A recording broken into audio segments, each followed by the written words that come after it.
Hindi ako okey, sa totoo lang.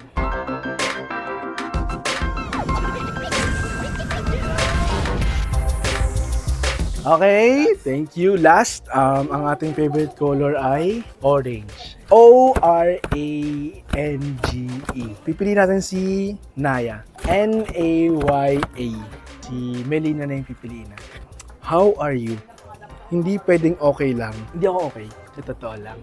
Itong top 8 na to, pero somehow, kasi yung song ko kasi, yung pyesa ko, it's a sad song. I mean, siguro yung take ko, it's really a sad take. Pero ako, tinake ko siya as whole devastation.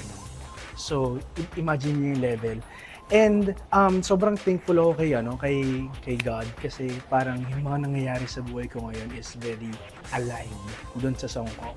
This past few days, dahil nga beer yung song ko, yung situations ko in life, sobrang medyo pabulusok din. Tapos, nakaisip ako ng concept na pwede kong i-share sa Clash Nation. Sige lamang.